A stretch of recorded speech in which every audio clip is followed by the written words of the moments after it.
France के सदर Emmanuel Macron को एक नौजवान ने सबके सामने जोरदार थप्पड़ जड़ दिया है। अंतर्राष्ट्रीय खबर के मुताबिक फ्रांस के सदर एमेनुअल मैक्रोन वबा में कमी के बाद कारोबारी सरगर्मियां चालू होने पर ड्रोम के दौरे पर थे, जहां उन्होंने रेस्टोरेंट के मालिकान और लोगों से मुलाकात की थी।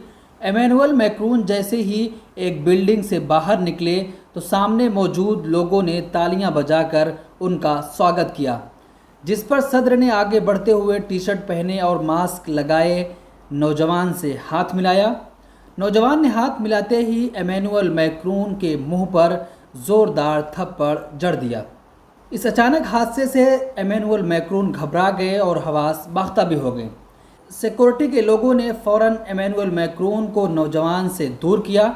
इस दौरान वो नौजवान मैक्रोन और उनकी पॉलिसियों के खिलाफ नारे लगाता रहा। पुलिस ने एमेनुअल मैक्रोन को थप्पड़ मारने के जुर्म में 2 लोगों को गिरफ्तार कर लिया है, लेकिन अभी भी उनकी शनाख्त जाहिर नहीं की गई है और पूछताछ जारी है। सबके सामने एक नौजवान ने अचानक एमेनुअल मैक्रोन को जोरदार थप्पड़ उस वक्त जड़ा जब एमेनुअल मैक्रोन एक बिल्डिंग से निकलकर उस नौजवान से हाथ मिलाने गए थे। इस अचानक हमले से एमेनुअल मैक्रोन घबरा गए और हवास बाख्ता हो गए, लेकिन उसके बाद सिक्योरिटी एहलकारों ने सदर एमेनुअल मैक्रोन को तुरंत वहां से हटाकर दूसरी जगह ले गए और उसके बाद उस नौजवान को गिरफ्तार कर लिया गया है।